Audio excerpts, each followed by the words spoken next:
Chaderghat PS పరిధిలోని మూసీ పరివాహక ప్రాంతంలో జనయాత్ర కార్యక్రమాన్ని చేపట్టారు కమలానగర్ బస్తీ వాసులు.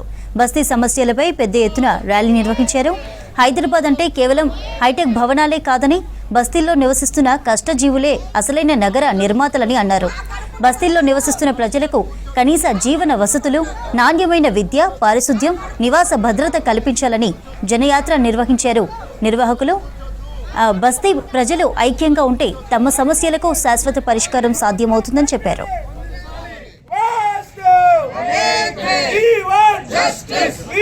ఏమేమి ఉన్నాయో అవన్నీ మాకు అమలు చేయమంటున్నాం, అవే మాకు ఇంప్లిమెంట్ చేయమంటున్నాం. అది కేంద్ర ప్రభుత్వం యూపీఏ 2 గవర్నమెంట్ తీసుకొచ్చింది.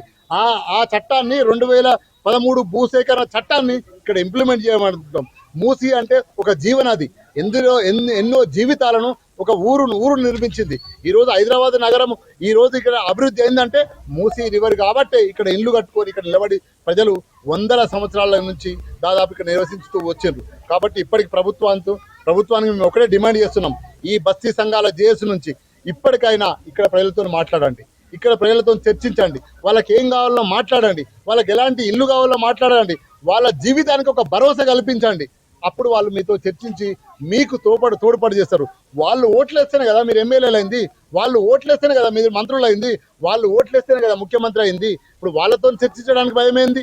వాళ్ళేమో వేరే దేశస్తులు కాదు కదా, లేదా ఉగ్రవాదులు తీవ్రవాదులు కాదు కదా, వాళ్ళు ప్రజలు రెక్కాడితేనే డొక్కాడని జీవితాలు వాళ్ళ అందరూ. సో వాళ్ళతో మాట్లాడమని, సుందరీకరణకు వ్యతిరేకం కాదు ఏ సంఘాలు కానీ ప్రజల ఇల్లు కూలుస్తానంటే వ్యతిరేకిస్తాము.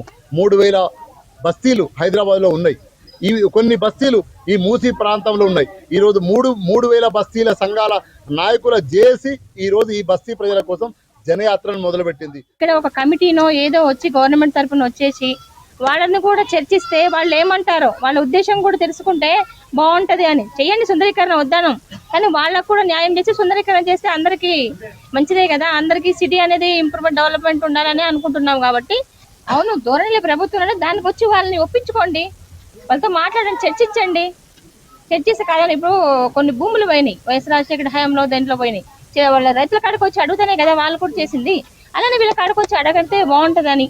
ఇప్పుడు ఓట్లకు వస్తున్నారు కదా సార్, మరి ఓట్లకు వచ్చినప్పుడు దీన్ని కూడా అడిగితే వాళ్ళకు కూడా ఇంటికి వచ్చి అడిగితే ఎవరు కాదన్నారు కదా, అడిగేది అడుగుతారు. లేదంటే వాళ్ళు దాన్ని బట్టి ఇప్పుడు మనం మాట్లాడతాం, కానీ వాళ్ళ కడుపు నుంచి ఏమొస్తాయో తెలియదు కదా.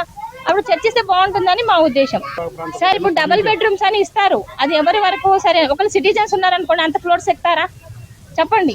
అంత ఫ్లోర్స్ ఎక్కలేరు కదా.